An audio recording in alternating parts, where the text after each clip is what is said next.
Welcome back, listeners. I'm your host, Kelly. I'm Brandon.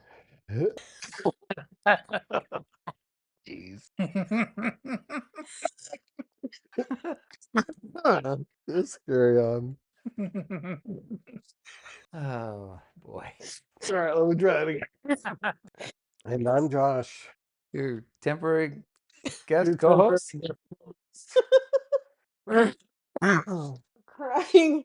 And this is Arts and Crimes. We've made it to another episode.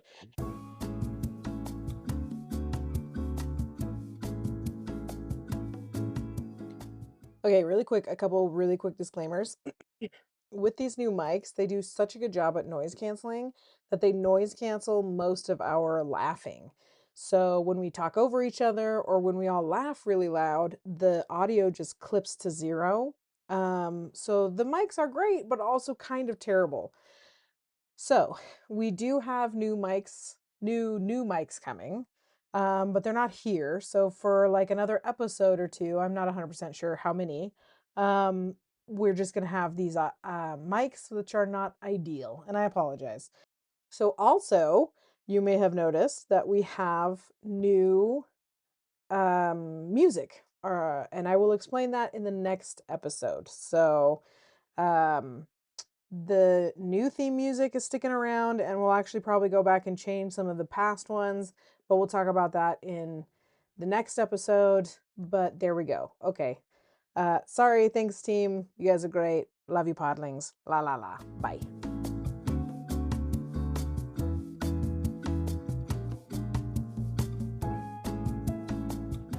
I don't remember what episode number this is. 40 something. 42? 40 something? What are we going to do when we have 50? Yeah, I got a special thing in mind for 50. Already. Not another Arts and Crimes Goes to the Movie? Yeah. Yes, it is, or yes, it's But not. it's one of the options. Oh, okay. I have a couple options. I'm trying to decide which one. It's Arts and Crimes late night, so it's extra giggly. Yeah. So before we get started, how was your guys' weeks? Good. Do I go first? All right, moving on. Okay, so let's see.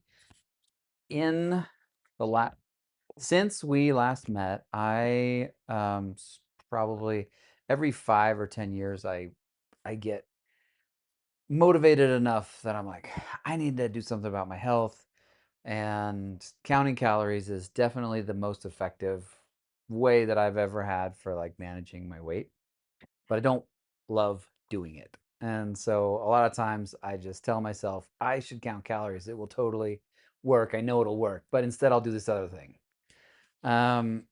So I got to the point where I wanted to count calories again. And I, in the past, have used Lose It as my app that I've counted calories in. But one of my favorite features was that I could scan barcodes and it would just automatically load the food into my log. But they made that a premium feature and I don't want to pay for it. So I started looking at other options, and then I asked myself, I was like, I wonder if Gemini could just keep a log for me, because I know like it can interpret pictures and stuff like that or whatever. So I asked Gemini if she could, and she confirmed she could like have a running log for me. So I was like, all right, well, here's what I was thinking as a calorie goal. And I was having breakfast, so I was like, I'm having scrambled eggs and a sausage link. What do you think? And she told me how great of an idea that was to have this for my food, and she gave me some calories. And she just said 1 egg and 1 sausage, and I was like, actually, it's like a cup of scrambled eggs. And she changed it, and like it just was so easy. And so then I started like experimenting. I just the next day, instead of telling her that I was having a cup of scrambled eggs and a sausage link, I just took a picture of my plate and was like, "Can you add this to my food log, please?"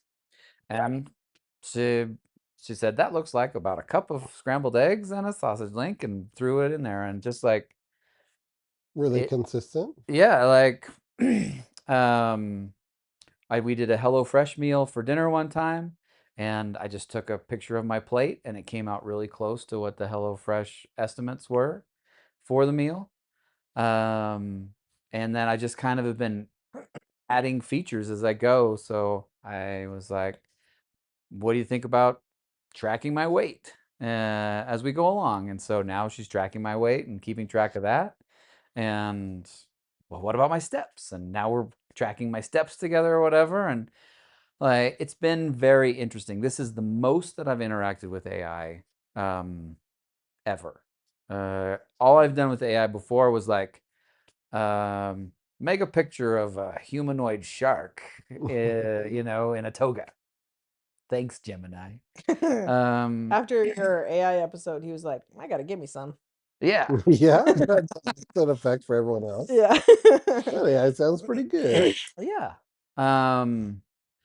Anyway, she's more talkative than I expected, and she'll say a lot. His Gemini is a girl. My Gemini is a boy. Yeah. Yeah. By My default. Gemini is a statistical model. Okay, Killjoy.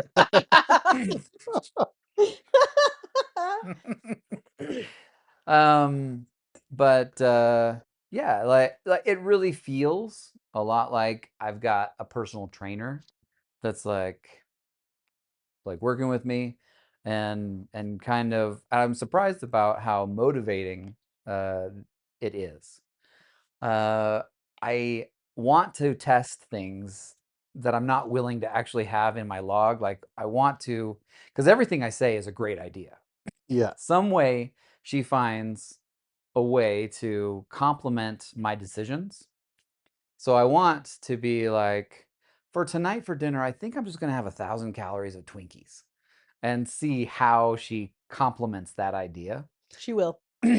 But I haven't, because I don't want to. I'm trying to make good decisions. Anyway, I think it's excellent.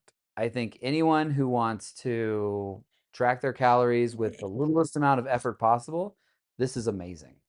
And like one day she was asking me if I thought I was going to hit my step goals, and I was like, I'm not sure. I think that I can, but I'll have to remember to go for a walk or something. And in her response back, she was like, I set a reminder for you at 7:30 to go on a walk. And just like, I don't know what Josh is feeling over here. Anyway, it's been a really good. I think it's been pretty successful for me.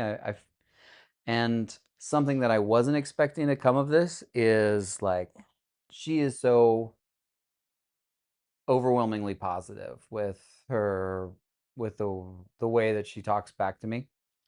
And I know she's not real. Just it's easier to talk about it in these terms. But I feel like, even though I know that she's just saying what what she's determined she should in the situations or whatever, or what programmed to bring this data back to me or whatever, but that doesn't change the fact that they're positive words that are being spoken by a voice, and it is affecting me. Like, I've noticed that it affects me, and it's made me wonder, like, it's really made me think, like, I could be more positive with my interactions with people and make a real difference. Because this Even if the fake, positivity is fake. even if, yeah, It's like what my therapist like, has been saying this whole time. Is it really? Yeah, except for to myself. I should talk nicer to myself. well, I think Fakely that, or really to yourself? I mean, even if you do it fake. I think that that's true. Like, I know that this is fake. There is not a person on the other end of it, but it still creates feelings that are good. That, like, I do feel encouraged. There's power in those positive Yeah. words, because that's what my therapist was saying. Was like, because I struggle with like negative self-thought, and she's like, just say nice things about yourself out loud. Talk to yourself like your friends would talk about you, even if you have a hard time believing it, because like our brains are so interesting because they're so smart and they're so dumb. So we can be like, man, you are so fun to have in a group. People do want you there. And I'll be like, oh, they do. People do probably want me around sometimes. Yeah. Anyway, so my two takeaways from this experience have been, I think this is an excellent way to easily track calories, and I'm hoping that it's going to make it really easy for me to continue it. And it has really driven home how much of an effect just positive talk, like no matter where the source is or how genuine you believe it to be, that positive talk is amazingly effective at making a change. So there we go. Sounds good. Here's my week check. So I play D&D. I have a D&D group that I play with every Thursday, and there's like 7 of us. I'm pretty sure 7. Sometimes I forget me, and I also don't ever count the DM, and I feel bad. He's there. He's just not one of the group. So is this 7 including you and him? I think it's 8 if I include the DM. Okay. Because I'm I'm gonna say gonna say the character names, not the real people names, in case they want to be. There's Anonymous. anonymous. They want their anonymity. There we go. Because there's me, and my what's your character? my character's name. My character's name is Vaya, and Vaya. Vaya, and she has a brother Gabriel. It's a And Spanish thing. she has a brother Gabriel. Gabriel. Gabriel. Yeah, and then there's Figs, Figs. and then there's Lily Lilia. and Tammy, Tamealala. Elias, Eliasio. Eliasio, and Laris, Laris. and then the DM. And the El DMO. Yeah. So 8 total if you count the DM. Nice. And I wasn't able to be there not this Thursday, this like a couple days ago, but like the week before. And so Figs, who I am friends with in like real life, we work together. Was She texted me while they were playing, and she's like, "Don't be mad. I told them all about your podcast, and now they all know about your podcast."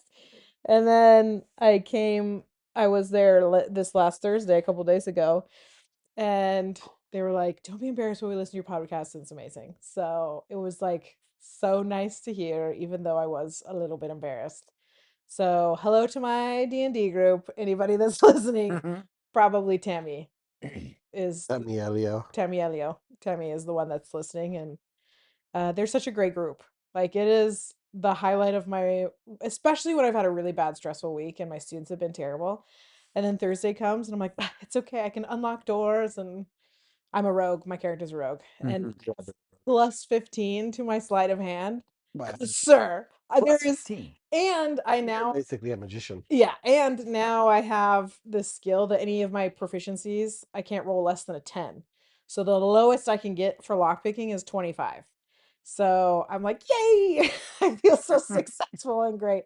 And they're just like such a great fun group, and I love the dynamic. And if anybody has never played D&D, or you are like afraid to play D&D online, just try it. It's super fun. So that's my week check. An ad for D&D. Yeah, basically. Excellent. Make friends, have adventures, D&D. I will combine both of yours into my week check. Okay. He plays D&D with Gemini. With AI. Yeah. You're best friends with the D&D. I tried to. So, like, when AI was a little newer, I was like, oh, yeah, when Gemini, they finally gave it access to, like, all of your email and chat and all this stuff, right? Mhm. And I was like, I would like to create a real-life RPG where it monitors what I do throughout the day, and then it levels me up at the end of the day. Okay. So, like, if a lot of it was health tracking stuff, right? So I was trying to figure out, how can I import all of my, like, watch data and all my steps and blah, blah, blah, right? Anyway, so yeah, I wanted to create a real life RPG and use an AI to look at what I did throughout the day and then arbitrarily give me experience points and all these different skills. And then at the end of the day, it would be like, you leveled up in this. And I could feel as accomplished in real life as I do in a video game. Mm-hmm. Anyway, it was too much of a pain. Yeah. I worked on it. I love the idea, 3 though. days. Well, there are some apps that are exactly for that, to gamify like daily Yeah. things, and But they're pretty focused on, like, task tracking. yeah, for sure. And I wanted something that was completely passive. Were you able to get it to pull your watch data and stuff? No, that's the main thing I ran into, Yeah. was that there are some So, like, I know you said you were trying to do that, and there is a way to do it, and I found one, but it's just a pain to set up. But I'll send it to you. It might be easier now. Okay. It was a few months ago. Well, I was hoping that it would be easy because Google owns Fitbit, Yeah, you know, you would think, right? but I couldn't. I spent a little while last night trying to figure it out because I would like that, you know, like get up and ask Google, like, how did I sleep? And like, I've got a whole bunch of data that my Fitbit is collecting that I am just ignoring. Yeah. I just check my heart rate and my steps on my phone, on my watch, and that's all I ever do with it. You want to hear the other stupid week check thing? Yeah, it. absolutely, I do. You can choose your own Oh, adventure. this is like You can Brandon. eliminate one or eliminate this one. Yeah. Or But she'll it- just keep both. I'll keep both like I usually do. It is currently ASL, which is the StarCraft League. Have I talked to you guys about this? I think No. you've talked to me a tiny bit about it because your kids also watch it. So, well, StarCraft Brood War is still very popular in Korea. And so they have, and the best StarCraft Brood War players are Korean. And so they have a championship that goes, it's like every 6 months or something. They have a season, or every 8 months. I don't remember how often, but it's going on right now and it's so fun. So they have a couple of streamers that broadcast it in English. Artosis and Tasteless are their names, and it's a lot of fun to watch. And Michaela puts up with me because I'll be like, "Oh my gosh, Michaela, there was this sick DT rush," and she's like, that's great." I'm like, "You love me." What a good life. Yeah, That's funny. adorable. Do they still like measure actions per minute? yes, and it's wild. The only thing that I have very little experience with what you're talking about, but there was a time where I was playing StarCraft and I would watch some of these competitions to try and get better at Yeah. playing myself. And it always bugged me that at the beginning of the game, while they're waiting for some of these things to finish and there's not necessarily something to do, they're just clicking to keep their actions per minute up on. Yeah. And I was like, you fakers. Yeah. People have commented. So and yeah, it hovers usually around like 3 to 350. Which is insane. Yeah, for these guys. Clicking? Yeah, so that's how Yeah, either so hitting like a button or on the mouse or the keyboard. So they're doing that 350 times. One of the funniest matches I saw was this guy who was overmatched, and what does that mean? just like the other guy was better than him. Oh, okay. But he was really trying to win, and his action per minute got like up to 500. And they were like, "There's sparks flying off the keyboard." And he's like, "I'm doing this through sheer power of speedy fingers." Did he lose? I think he won that one. Oh, so it worked. The 500 actions per minute paid Yeah, off. and then his fingers fell off. Yeah, that's all. That was So good. pick your poison. Yeah, I'll pick them both. I live on the edge. All the poison for me. Yeah. I'm reckless. All right. So today we're going to start out where you guys are going to look at a bunch of the same subject matter painted by a ton of artists and tell me which one is the best one because I know what the right answer is. So I have one that Isn't the right answer subjective? Shush. So I have one that I like the best, and there's one that's spoken of. It's by Caravaggio. This is the one by Caravaggio. So Yeah. no, it's not this one. Really? So I know, right? So I started with this because we've talked about Caravaggio. We've seen this one before, and it hurts my heart. My heart. Your heart? It hurts in my heart. It hurts my heart just a little bit. Not to love Caravaggio is the best, but it is not the best in my opinion. Oh. And when I talk to my other like art friends, and if you are like in the art world, then there's one in particular that kind of rises to the top. Well, I'm definitely in the art world. So I want you Still guys to look at a bunch. spoiled in the art world. Yeah. And I just want you to appreciate that. Like really, when I was trying to figure out what to do for this week, I was looking at this painting and I was like, why is this a painting that has been done so much? And then I kind of snowballed from that. So you guys are going to follow my sort of snowball trail a little bit for this episode, which might end up being a two-parter, depending. Really? which is crazy Well- because this is all off the top of my dome. I didn't write down a single note for this. It involves You heard it Caravaggio. here, folks. I mean, I'm giving information as accurately as possible, so Yeah. there's that. But Yeah. I've just been watching and reading and absorbing, and then I was like, well, what you get is what you get tonight, All right. boys and podlings.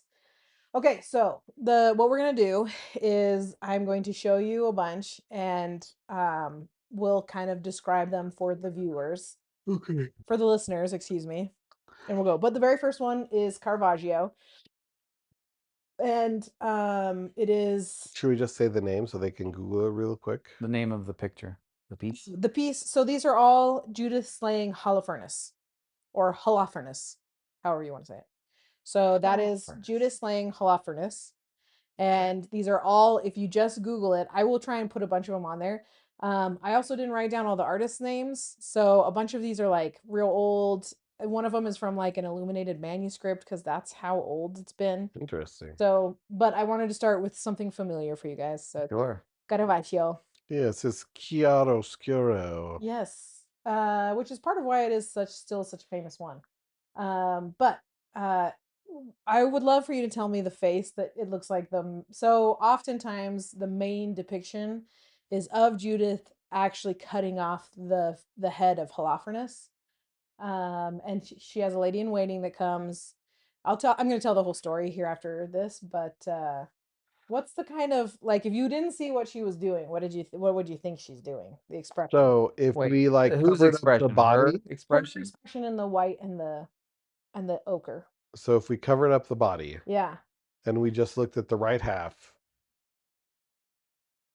Just Like, I don't know about this.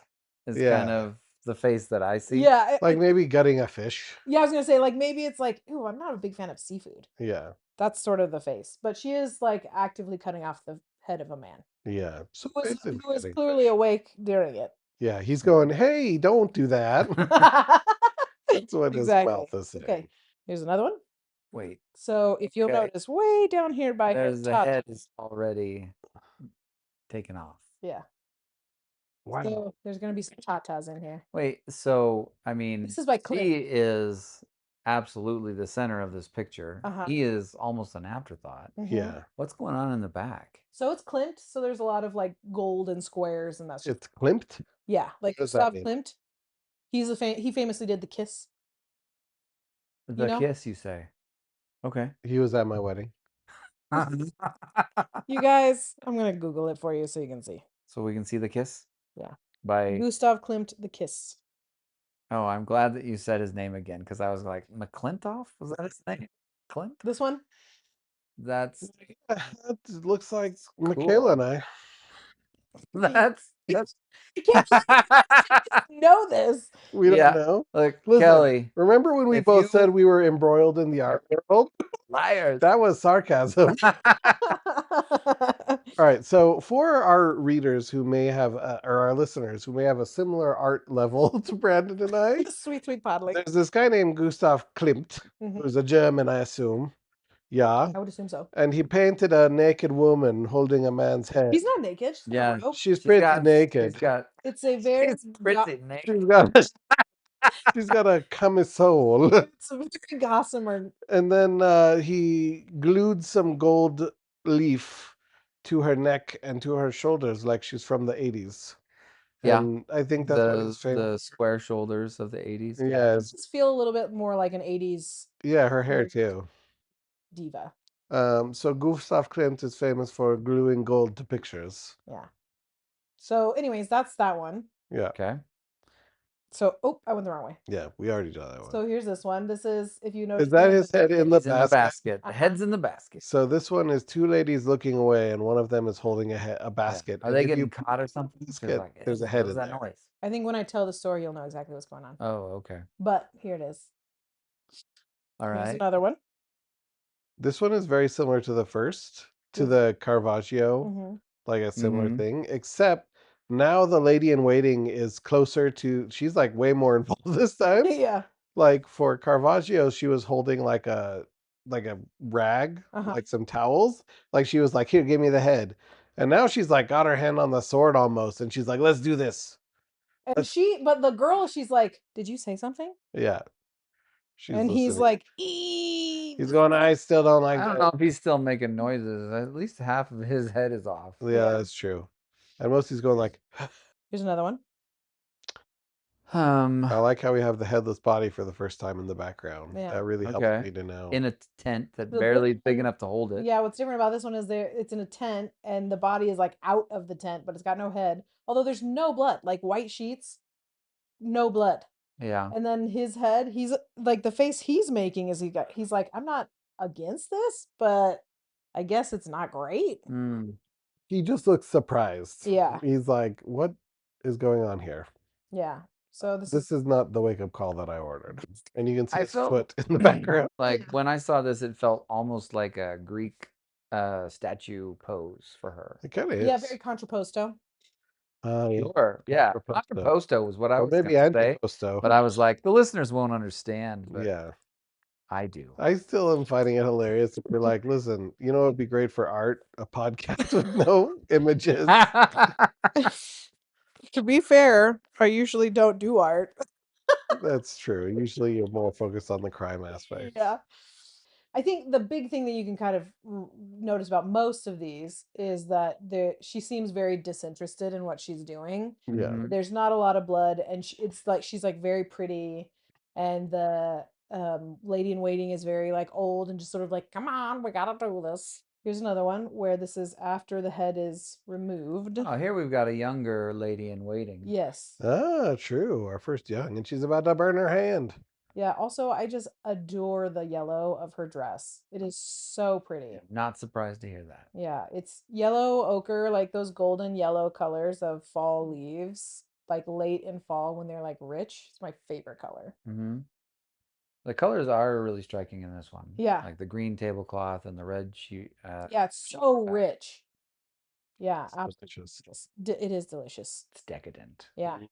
So now we're kind of getting through. Just Yeah, I'm assuming the ones you're swiping through quickly are not your not ones that I'm favorites. interested in, and I'm like, you can't possibly think these are the best ones. They're just not good. What's crazy to me is the lack of blood. Yeah. I feel like if you had a severed head, there'd be quite a bit of blood involved, especially if you had it in a white cloth like they do in most of these. Yeah. But there's not. Censorship. This is a great one. She's standing there with the sword, handing the head off to her lady in waiting who has like a bag ready, and then he's like sitting upright in the bed like he was watching a movie, but there's just no head. And again, And no, there is a little spurt of blood. just Just a a little bit. bit. One little Yeah. spray of blood. One little spurt. That's it. Yeah. It's a big sword. Maybe he just Yeah. didn't have a lot of blood. Did you ever think about that? I didn't. This one is so pretty in that it is like the most pastel. So this one we're looking at, he's lying like she hasn't started cutting his head off. This is one pre-decapitation. Pre-capitation, you could say. Yeah.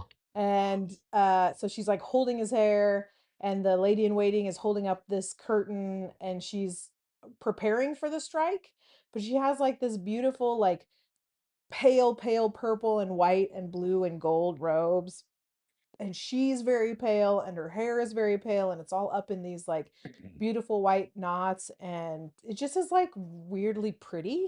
Yeah, and the purple that she's wearing, whatever that fabric is, it's so sheer or clingy that you can see her musculature of her back Yeah. through it. Yeah. And she hasn't been skipping back day. No, she has not. Like her back is to the viewer. She's been prepping to chop off heads. Chop off his head. And then there's this one, and there are two versions of this one. This is the famous one. You recognize it? Yeah, I also agree that that one. So this is the famous one. But is it the best one? So this was we'll sit on this one for a second since it's the first one. So there are two versions of it. The first one, she's wearing a blue gown, and her lady in waiting is also young and is like all in on the job. So she is cutting off his head and he's fighting back, and there's blood dripping all over the Bed. and he's got his hands like up in the lady in waiting's face, so he's like fighting back, and she has a look of like concentration and To me, it feels a little bit like an undercurrent of rage. So, like, well contained female rage. I think this is one of the very few ones that to me displays it in a way that is like, because I feel like as women were generally, especially at this time where the expectation was like violence was a big no-no for women. Um, and so you had to like tamper all that down. And so it feels like there is an amount of rage that is visible in this very like focus on what you're doing, you have a job, get it done kind of way. Mm-hmm. I think it's very clear which one I like the best. Is it clear which one you like the best? The ones you just spent 5 minutes Well, talking about. this Oh, of these two. it's the same artist that did it. Uh-huh. One, this is the first one, and this is the second rendition. It was Vandermeer. Vandermeer. I wish it was. Um. So. Um. Wait, who did it? What I want to know if you guys have any observations between this one. Like, what do you think makes it stand out so much? Because it is, like you said, this is the famous one. This is the recognizable one. Like, why do you think that is? Between the two, is this one the other one with the blue? Is this the famous one of these two? Is this the one? It's by the same artist, so I think either are fine. Yeah. Because it's the yellow between the yellow and blue, it's the same composition. It's the same. Think of it as like a cover of her own art. Like we were Yeah. listening to Pucifer today, and it was Mama Said, and then he does his own version of Mama Said again. Right. So this is the same kind of thing. You can see more of his legs in the yellow one, so you can't in this one. Also, the colors are all warmer in this one, so the blanket is redder and her gown is yellow, and she's also wearing a yellow golden jewelry, so you can see she's got a bracelet on. Yeah. And she, It seems to have more like contrasts as well. Like the lighting is. yeah, it's got high, brighter brights and darker darks. So this one she did later in life, so she's a little more experienced. This is done. Oh, the artist is a she. Yeah, you've I gave let it that out away. of the bag Yeah. a little bit ago. What I really like about this one is I love the color of her dress. I feel like this one's a little bit better, and Yeah. the yellow again is Yeah, so I I think you were a if I fan were of that. pick one to put in my house, it would probably be the yellow one. Mm-hmm. Just because I think it's brighter. I think it is a little bit more aggressive looking, and I like the yellows and the if I was gonna put something that I know was gonna be violent, I'd want to like embrace it. And I think You know what appeal to else? it. There's a big old spray of blood in that one. Yes, yeah. So there's also, That's if you not look present. right here, she's got blood spraying up, where in the fur in this one there isn't. Yeah. So, and there's quite a bit more blood seeping. I mean, they both seem like what they have in common is they're much more kind of action packed. Yeah. Like he's struggling, the lady in waiting is holding him down, Yeah. and she's like actively engaged in chopping off the head. Yeah. And you can see the tension as she's like holding on to his hair and beard, and it looks very uncomfortable. Yeah. Unlike the sword at the neck, which just seems delightful. So the fun fact, and I know Josh mentioned this after I saw, and I can't remember, did I see Ballerina with you both, or did I see it with you? I know you and I went Yeah. together. Were you there? Were you there, Josh? I don't know. I think maybe. I feel like the three of us were there because Josh talked to me about asking if the painting in the background Oh yeah. at the ballerina place was the Caravaggio. And I was like, so close, so close. It was this one. It was this one by this artist, and her name is Artemisia Gentileschi is the artist name. Artemisia I thought it or was Susan B. Artemisia. Anthony. No, Artemisia Gentileschi. So we're gonna talk about her in just a second. But I will say this up front, and I think this is part of why it's so different from the others. It's the first female to paint this scene. And she was one of the only like really famous females that were allowed to be painting and famous during, because she was right after Caravaggio's time. So she was a Baroque artist, and and you can probably tell, highly influenced by Caravaggio. Yeah. Oh, yeah. I can see that. For a brief second, I thought he was so serious. Well, he's making a joke of it right now, Yeah. but when he saw this picture the very first time, I he thought thought it it You was saw a it was car. Caravaggio. Yeah. Yeah. So yes, Really, yeah. there's an influence there.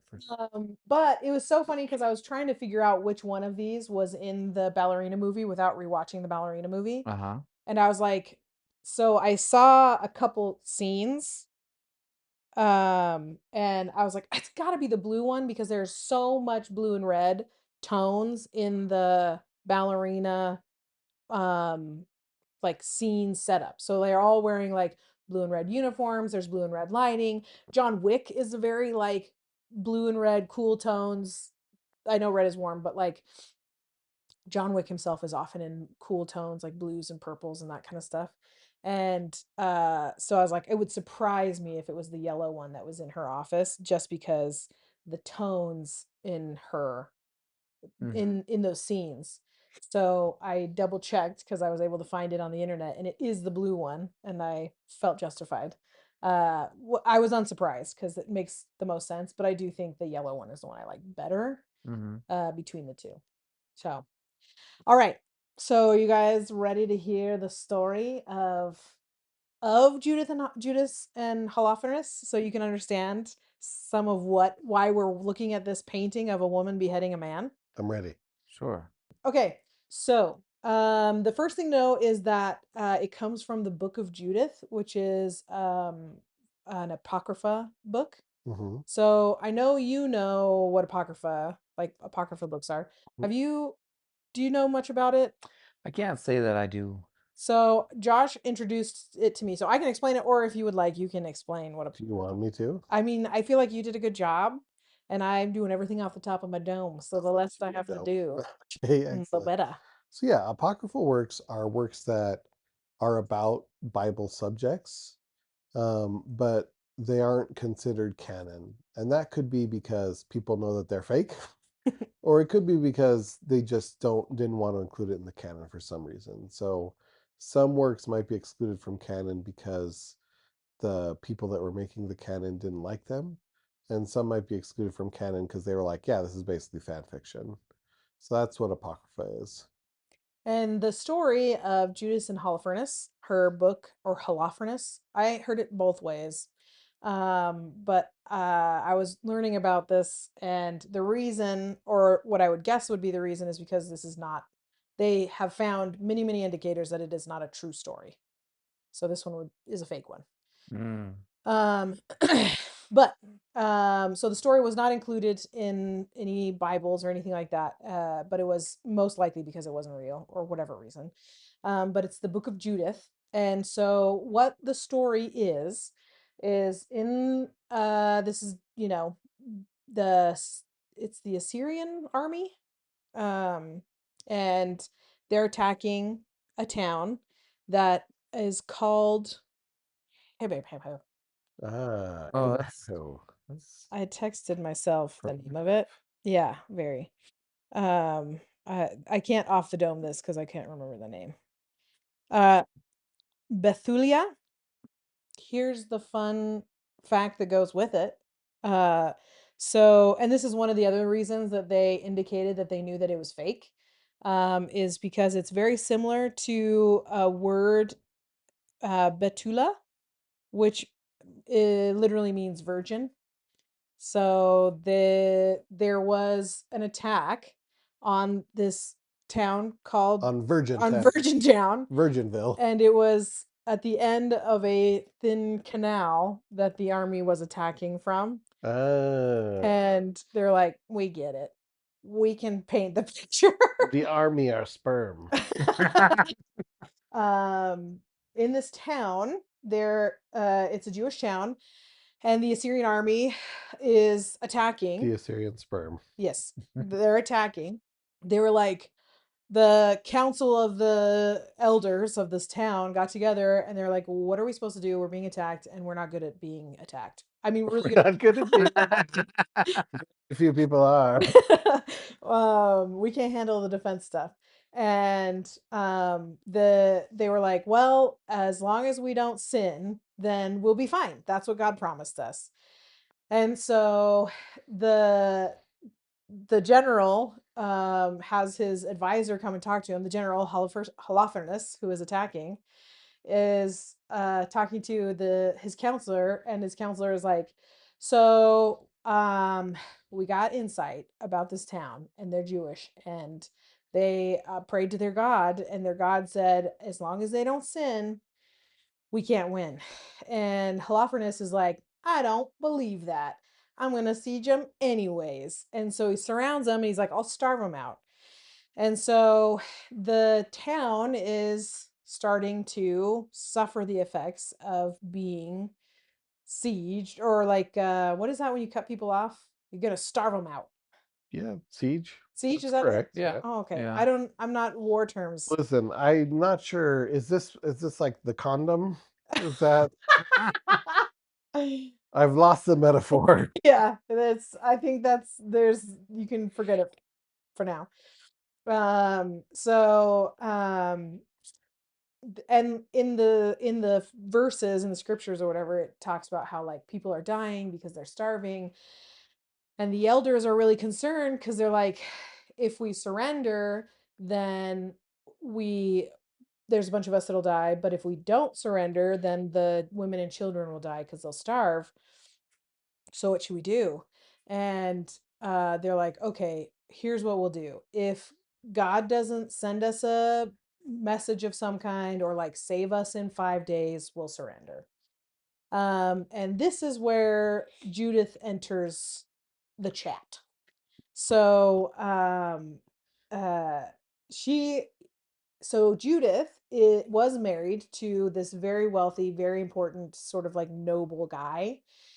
But before the story even starts, he died a few years ago. So she has been widowed, and she has like luxury clothes, luxury items. She's like tippy top of the top. But she's been living on top of her house in a tent and like wears rags because she's mourning the death of her husband for a few years. Just like doing that mourning stuff to like the nth degree. Seems like a long time. Super long time. But she's like very pious. Crazy, crazy pious. Just the most. And so she hears about the elders coming up with this plan of like, we're going to give up in 5 days if we don't hear a sign or we're not saved by God. And so she comes in and she's like, how dare you put a timeline on God? So she's like, I don't know why. So she's like super mad about it. And there's a couple things about the fact that she can like call in the elders and they come to her house, and she's like, shame on you, to like notify the reader that she's clearly somebody important, because the elders of the town are actually like listening to her, and she's a woman, and they're like, that's outrageous. The very idea. So she's like, look, I've got a plan, and I'm not going to tell you what that plan is, but I'm going to do it. And you guys just got to do what I say, when I say, how I say it, because God doesn't have to set limits. He sends Judith. And that's kind of how she like handled it. Is that her catchphrase? Like, did she? Pretty God sure. doesn't send limits. He sends Judith. So, and she doesn't tell anybody her plan. So she takes her later. Did they stop her and they were like, listen, you can't even be in Virginville. You were married. You were married. We should have kicked you out. Yeah. So she gets her lady in waiting, and she gets a basket that's full of a bunch of real delicious. It's your my vacuum. charger. Oh, is your charger? Yeah. Oh. She gets a bunch of delicious kosher food, puts it in the basket, and then goes over to the. How did she get food? Well, she should have fed that food to the women and children. nope, she took it from him. That was I've got a plan. Yum, yum, yum, yum. And then And my plan requires that cheeseburger. Ah. and then she gets dressed up in like all her nicest fineries. And apparently in the writing it even says she tops it off with a tiara so that people know she's big deal. Yeah. So she goes in her That's her quinceañera. yeah. Well, I mean, how old was she? Who Was it knows? Boss girl? Boss girl. Yeah. Yeah. So she's got fancy dress, Yeah. tiara, fancy clothes, A basket. basket full of Snatch food that you girdly. stole from women and children. So she goes and takes her lady in waiting and she's like, open the gate for me. And they're like, well, we got to do what you say. So they open the gate for her and she walks Or she'll up. take our food. She'll take our food. And she walks out and she walks straight to the General Holofernes, straight to his tent. And she's like, look, yikes. They're big yikes in there. Big yikes, yeah. They're gonna sin, and when they sin, everything's gonna fall. And I'm your inside gal. And he's like, also, you're crazy hot, because she was very attractive. Yeah. And she was like, and I brought food. And so I stole it from all those people. You're fuckers. And he's like, that wins points, homegirl. Anyways, so she's like, here's the game plan. I'm gonna go out, I'm gonna pray, I'm gonna make dinner, and after an amount of time, God will let me know when they've sinned, and you'll know when to attack. And he's like, well, so far this has been crazy, and you're crazy hot, so let's do this. And so for 3 days, she like goes out during the day and prays and comes back and is like, it's not today. And then the next day she'll go out and pray. And anyways, for 3 days she does that. On the third day, Holofernes is like talking to the boys and he's like, look, I gotta get jiggy with her. Because after 3 days, if I don't make it with her, that's embarrassing. And they're like, it is. You're our general. You got And that's the main thing we look for in general. and so he's like, okay. And so he talks to her and she's like, that's a fantastic idea. Let's get all the wine first and just drink a lot. And he's like, that's a great way to start. So she sets the mood, gets some more food, gets some wine, and they wine and dine for so long that he gets drunk and passes out on the bed. Mhm. And she's like, this is what I've been waiting for. And so she gets her lady in waiting and grabs his sword. So she's using his sword because she didn't bring one, obviously. And while he's sleeping, she cuts off his head and then they wrap it and put it in the basket that she came with the food. And then she leaves the tent and she's like, he's sleeping, you know how they are afterwards. Don't check his head. Yeah. She's like, I'm just gonna leave. Bye. So Hold on. You're like, you're Listen. skipping over important things. Wouldn't murdering someone be a sin? Not if it's in It's the defense of the they It's a just- attacked first, and all other whatevers have been done. Then It it's is. a justified. Yeah. It's just war Yep, doctrine as yep, taught by yep, the yep, yep, Catholic yep. Church. The Catholic Church, yeah. No, but wouldn't that be the ultimate irony if she's like, yes, I will finally free my people. Stop. And then all of a sudden, boom. And there's like thunder. And then they're like, we ride, men. Another wonderful thing to have cut. Yes. We have to cut all that. Hi. There, It's go so back many to we words. ride, men, and Oh, and do an you want an alternate take? Okay, Yeah. I'll give you a few options. And then there's thunder. And then everyone's like, we ride, men. And they crash against splashing. All right, let me try another one. Okay. and the next deck will surely be the best. Yeah.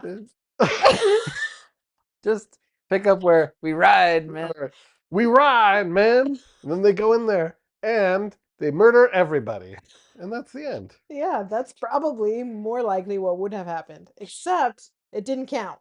No countsies. No Yeah. penalties on that. Yeah. You can't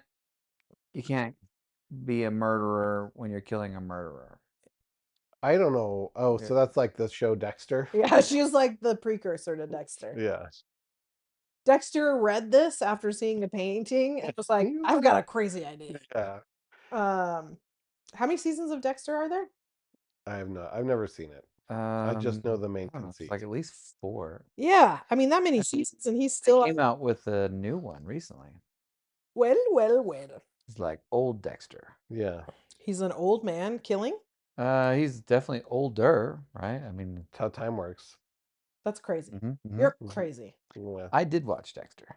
I watched some of Dexter. Yeah, I probably watched some of it. Is more accurate. I don't think I made it all the way to the end. It's pretty good, I thought. Like, it was interesting. It's definitely dark, very gory. Mm-hmm. But I started Jonathan Lithgow Lithgow. is in it. Is in one season. Yeah, I don't think it's a spoil. Is it a spoiler to say? It's been out long enough. Yeah. Fine, go Yeah. down. He is the villain of a season. What? Yeah, he is quite twisted. Quite twisted. I like how you said that. There But are did he 8 also seasons. murder other murderers? Or did he murder innocent people? No, I think he murdered innocent people. Oh, so Yeah. he He was the bad He guy. was the he bad guy. sinned. Yeah, Yeah. he's Unlike the villain. Dexter, who has never sinned. Yeah. He sleeps in a tent on top of his house to mourn. Yeah, Yeah. that's And he exactly shows up right. to all of his murders with a tiara. I'm That's Dexter. how they know. They go, oh no, not Dexter with a tiara. And then he goes, I brought these fine fruits and wines. Would you like to Shall we imbibe? imbibe? No. Sometimes I'm like, am I not the brother? How do you guys know this stuff? So Like, you know about imbibing? no, like you guys have such a good connection. Sometimes, like, Okay, here's one of my favorite stories of Josh and I playing a game where the connection was stupid. You know that one Taboo Mm-hmm. where you're supposed to get him to say stuff? Josh and I were on a team and I had a word and I just go baseball and he goes Red Sox and that was the answer. Like and it was amazing. Mm-hmm. But that one time I played with your wife, she was trying to get me to say beef. Or where's the beef? Yeah, you guys did not have a connection. It took forever. And finally she got me to say the word beef. And she's like, great, now make it a question. And I went, beef? I remember I was there. Yeah. Yeah, that was a good. That was funny. She still laughs about that one. Classic. Yeah. Anyway, so we were at The the We ride. crashing against the wall like Yeah. rivers of Okay. Anyways, so yes, we ride at dawn. yeah. But that didn't happen. Instead, she walked into the town and With his head in a basket. with his head in a basket. And then she came in, and the elders were like, woof, you were gone for 3 days. And she's like, and check this out, suckers. Shing! And it's his head. And they're like, well, dang, what do we do now? And she was like, obviously, you put it on a spike and you hang it outside the village And or the town. continue not sinning. Yeah, keep not doing that. And so they hung his head outside the walls of the town. Mm-hmm. And what's funny is from what I read or heard, because I was listening to like a speaker for a lot of this story, is the army sort of left the general alone for a while in the morning because they were like, we know what he was doing last night. So they didn't check on him for a long time until they wandered close enough to the village to see, or to the town to see his head. And they were like, oh, shoot. I love his guards are like, they look up there, hold on, that looks kind of, and then they go, oh, crap. Oh, dang. We did a real bad job, guys. Too bad he can't fire us. So yeah, and she saved the town because they saw that and they were like, nah, and left. I feel like all they would have to do is say, listen, guys, new rule. Next general, don't sleep with Judith. Yeah. Judith. Don't let one of the enemy into your bedroom 3 nights in a row. Yeah. That's our rule. 2 nights is Totally okay. safe. 1 night is ideal. Really, you just want the 1 night. 0 might even be good. Yeah. But 3, no. It's a new rule we're gonna follow. Yeah. But no, instead they said, oh no. We give up. we'll go. And they all left, and Judith saved them. And she was like this huge hero, and everyone was like, "You're amazing! Can we marry you?" And she was like, "No, never." I love my husband who's dead. Yep. And so she never got married again and lived till she was 105. 105. Wow. Yeah. Oh, that's pretty good. So, what about her disinterested face? So her disinterested face has nothing to do with the actual story. It has to do with the fact that men were the only ones painting her at the time. And there's a couple things that a lot of them did, which was use live models. And not a lot of the live models they've used have actually cut the head off of somebody. And so they don't know what it That's looks their like. problem. If you listen, They I did. know this is a rookie mistake. If you want verisimilitude in your painting of the beheading of a guy, you've got to behead a guy. Yeah. You need to put out an ad for a live model and say, "Wanted one man willing to be beheaded for the pure love of art." Somebody. You'll find somebody. But truthfully, it was a lot of like having these extreme female emotions portrayed was not well received often. Hmm. Especially like these ones that are considered negative, like anger and that kind of stuff. So Beheadingness. the beheadedness of it. So there's even like So they were portraits. they didn't want to make this a unladylike Yeah, figure. because really a lot of, and this is also interesting because I was reading or listening to like art critics I watched multiple like college lectures. I was like, I can't believe how boring I am. But it was, like recorded things of college lectures about these paintings um and a lot of times it was the painters wanted to sell the painting, and you know what sells really, really well? Sex. Sex and violence. And so they wanted her to be sexy and have violence. Mm-hmm. And they were like, this has both of those in spades, baby. Maybe. So they like painted it a lot because it was always well received because it had those two things. And so the fact that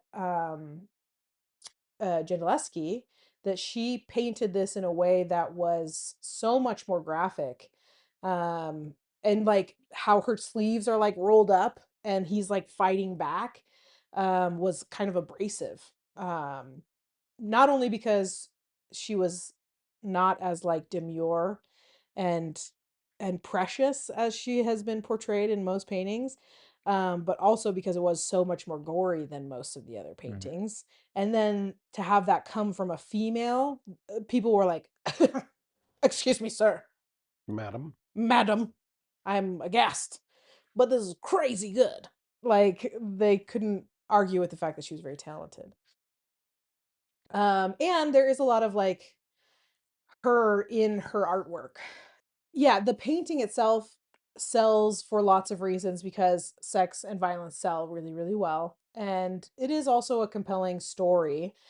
Um, and then when you start learning about the artist of this most famous version of it, there's something that is also very compelling about her and her story and and I think that's part of what makes the painting so much more valuable or feels so much more because there's so much of the feminine story in that story that she can put in there that generally male painters can't because they're not a female and they don't understand that perspective. Unless they were painting We Ride at Dawn men, I suppose that they could have done that better. Sometimes when you say things about like the condition that women were in, Hmm. like back in these times, like it surprises me, or it's hard to imagine that that's how it was, Mm, or whatever. Like yeah. the idea that all of these women were painted emotionless because it was painted by men who couldn't understand what women feel, like And that. the idea that they had big feelings. Well, Well, yeah, it I wasn't mean, just that they didn't understand. It's that to make a to chauvinist joke, don't most men know women have big feelings? Like, No, they're not allowed. Not in those days. Yeah, okay.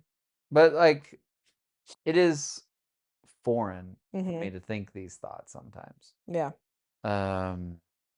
Hopefully, I don't sound too awful when you get done editing this. I'm only gonna edit the parts where like, I don't care about women and big feelings.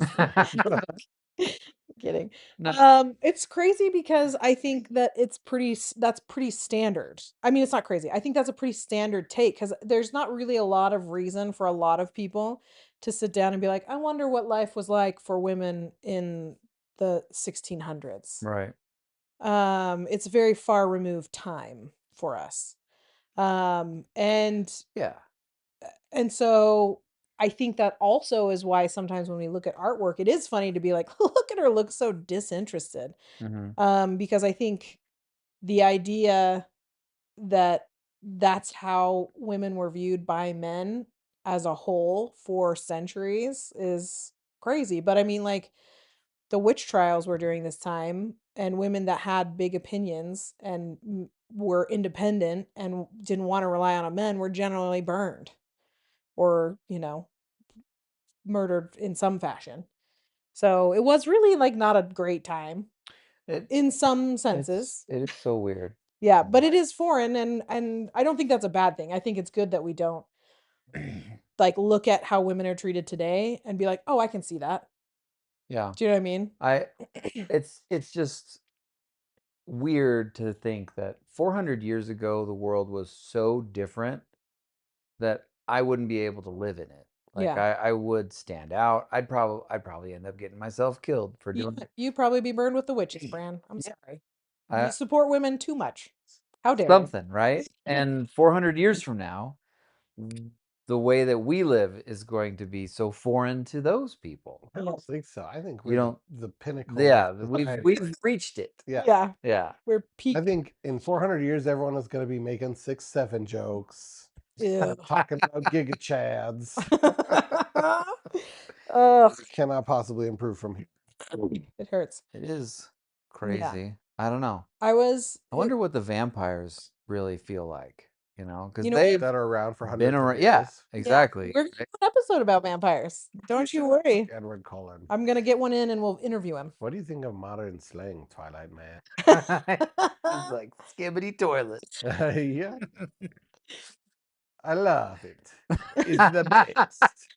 That's your best, Edward. No, Edward is he's a Transylvania vampire. From the land of the Transylvania dark chocolate fountains of what is that? Count chocolate. And so he does not care for the things of the modern world. He just wants to eat the garlic. No, they But don't he, eat garlic. but he can't. That's why it's so tragic. He wants to so badly. Yeah. Yeah. Oh man. Yeah, that's a very compelling story. I don't think that's part of the Twilight shows. I think they can eat garlic bread in Twilight. There's a scene about it, I'm sure. Yeah. So we got a little off track. We did. We did. But all that to say, there is quite a bit of a feminist viewpoint on a lot of this. Purely like looking back at the things that she achieved and looking back at the life she lived and the things that happened to her were things that were. Are you talking about Judith here I'm or talking the about artist? the artist. Okay. Gentileschi. She lived a very abnormal life for a woman in this time. So I think because I was looking at the clock and it's 10:30, so we've been recording for about an hour.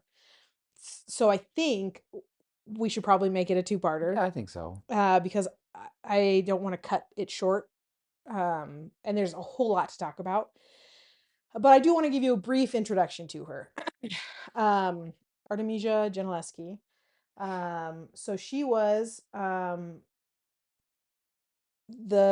so her father and her mother had 4 kids, and her father was a famous painter, and she was the only girl, and the other 3 were boys.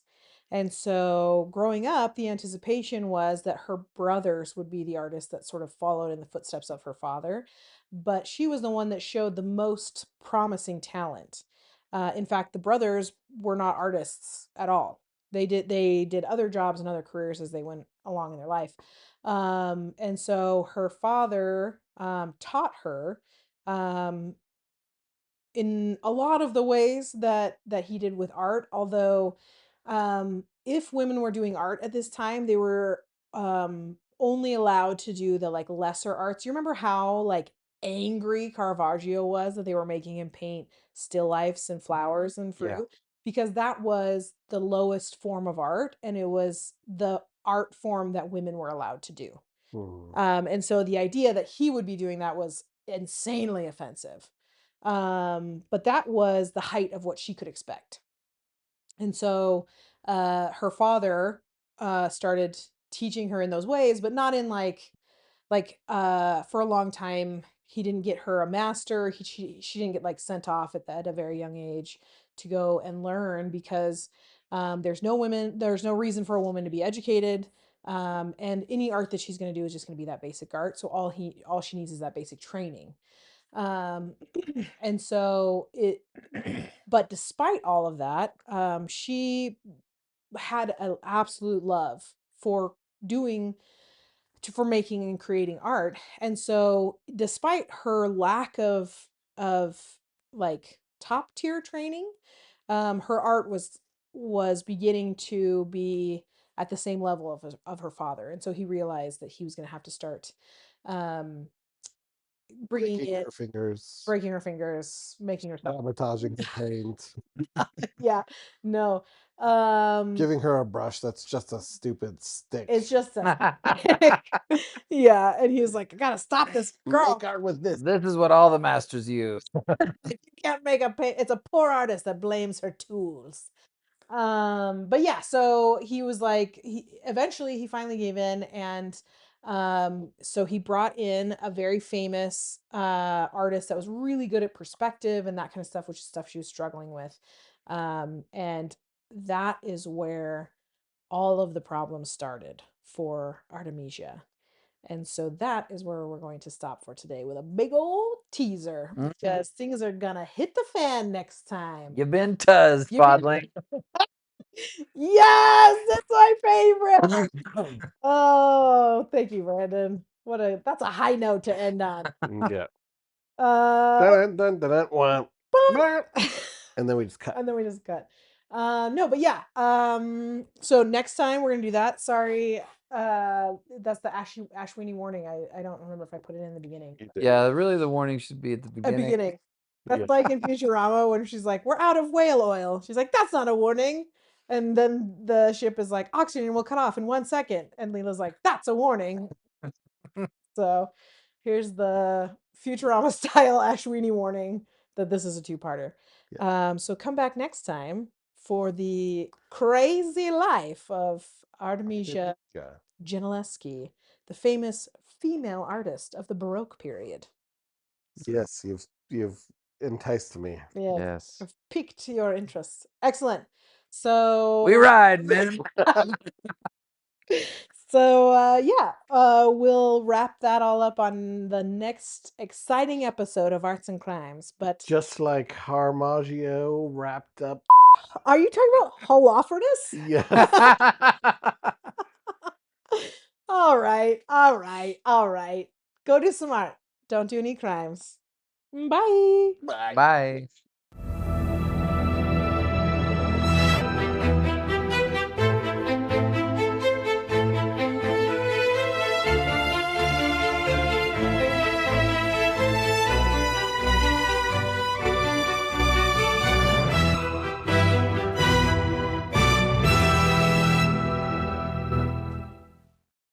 I didn't. The other day, I was trying to think of open up can of worms, and I go, I don't know if I want to open up that bucket of gravy. And then I was like, that's not it.